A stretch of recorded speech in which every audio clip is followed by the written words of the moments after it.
Bismillahirrahmanirrahim. Assalamualaikum warahmatullahi wabarakatuh. Hello learners, welcome back to my channel English with Ellie. How are you today? I hope you are all in a good condition and you are ready to learn English with me. Well learners, before coming to our discussion, I'd like to show you a picture. It's really beautiful, right? Okay, do you know where is it? Yes, great learners. It's in Bora Bora. It's a very beautiful place, right? If we want to give a description or if we want to tell someone about this place in English, we will use a descriptive text. That's what we are gonna learn today. We will learn about descriptive text with me, Erlini Hridayati. I'm an English teacher. Well, learners, before coming to our discussion, I'd like to give you the definition about descriptive text. Descriptive text is a text which tells what a person or a thing like. Yeah, that's a description. A descriptive text, sorry. There are three parts or 3 points that we should concern, that we should focus about descriptive text. It is about social function, generic structure, and language features. Ada 3 hal yang akan kita pelajari hari ini yang berkaitan dengan descriptive text, yaitu fungsi sosial, struktur teks atau generic structure, dan terakhir adalah language features atau unsur kebahasaan. Okay, learners, let's start with social function. What is the social function of descriptive text? Yeah, that's right. To describe and reveal a particular person, place, or thing by describing its or his or her specific features to help readers visualize what a person or a thing like. Ya, jadi fungsi sosialnya adalah untuk menggambarkan atau memberikan deskripsi tentang seseorang tertentu begitu ya, atau tempat atau benda bisa juga ya, dengan memberikan hal-hal informasi yang spesifik, baik itu karakternya, ciri-cirinya, dan lain sebagainya, to help readers, untuk membantu para pembaca memvisualisasikan tentang orang atau benda tersebut. Itu adalah social function. Nah, berkaitan dengan social function di dalam teks bahasa Inggris, biasanya yang muncul di dalam soal-soal yang berkaitan dengan teks yang berkaitan dengan social function, ada 3 hal yang saya bahas di sini. Yang pertama adalah topik. Ini topik berkaitan dengan fungsi sosial. Biasanya yang muncul dalam bentuk soal seperti what is the topic of the text? Kalian tentu sudah sangat biasa dengan soal seperti ini.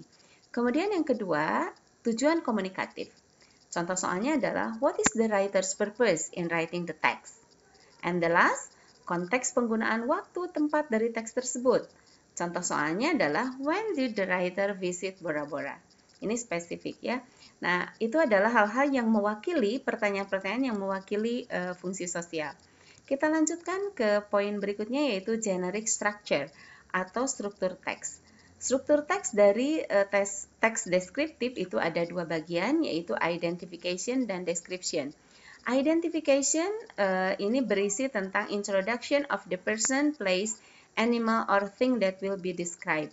Ini gambaran umum, jadi belum hal yang spesifik, hanya memberikan gambaran umum saja. Kemudian di paragraf berikutnya, description ini baru memberikan penjelasan yang lebih detail tentang apa yang disampaikan di paragraf pertama. Ini contains a description of a person or a thing by describing its features, karakternya ya, forms, colors, or anything related to what the writer described. Jadi ini memberikan penjelasan yang lebih detail terkait apa yang tadi digambarkan secara umum di paragraf pertama. Itu ada 2 bagian di generic structure pada descriptive text. Selanjutnya, yang berkaitan dengan generic structure ini biasanya dalam soal ditanyakan tentang main idea yang pertama.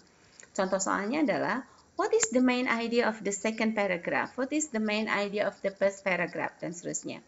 Kemudian juga hal yang dideskripsikan dalam teks. Contoh soalnya adalah how does the writer describe Bora Bora? Ya. Atau yang ketiga, menunjukkan pernyataan yang benar atau salah. Contohnya adalah we can infer from the text that bla bla bla. Based on the text we can infer that bla bla bla. Nah, ini adalah contoh-contoh soal yang berkaitan dengan generic structure. Kemudian para pembelajar sekalian, ya, para siswa sekalian, yang poin ketiga adalah language features yang berkaitan dengan teks. Ada 4 unsur kebahasaan yang dipakai di dalam sebuah descriptive text. Yang pertama adalah specific participant. Di dalam sebuah teks deskriptif, ada specific participant has a certain object to be described. Tentu harus memiliki objek tertentu yang akan digambarkan. Yang kedua, penggunaan adjective. The use of adjective yang fungsinya adalah to clarify or modify the noun. Pasti akan sangat banyak adjective. Kemudian the use of simple present tense. Ya, simple present tense, you know that simple present tense is used to express natural law or fact, ya, menggambarkan sesuatu tentang fakta ilmiah. Because it tells about the fact of the object described, so we have to use simple present tense. And the last, unsur kebahasaan terakhir yang dipakai di dalam descriptive text adalah spatial order. To organize a description, misalnya at the top of, in front of, at the back of, etc. That's for language features used in descriptive text. Now let's give you a sample of descriptive text. Ini saya berikan sebuah contoh descriptive text. Kita perhatikan paragraf pertama, ini adalah sebuah tadi di struktur teksnya adalah identification, memberikan gambaran umum. Bora Bora is a famous tourist destination in the heart of the Pacific Ocean that is located in French Polynesia, etc. Jadi ini memberikan gambaran tentang Bora Bora tetapi masih bersifat umum. Di paragraf berikutnya ini berisi tentang description. Nah, ini lebih detail lagi, paragraf kedua, ketiga, dan keempat memberikan gambaran yang lebih detail tentang Bora Bora. Ya, ini contoh descriptive text kita lihat dari sisi generic structure atau struktur teksnya, membuktikan bahwa ada dua, identification and description. And then now let's we analyze the text based on the language features. Kita lihat dari language featuresnya, sisi language featuresnya. Yang pertama yang saya berikan cetak hijau ini Bora Bora, ya. Ini Bora Bora is a famous tourist destination in the heart of the Pacific Ocean dan seterusnya. Ini adalah menunjukkan specific participant. Jadi objek tertentu yang diceritakan di dalam descriptive text ini adalah tentang Bora Bora.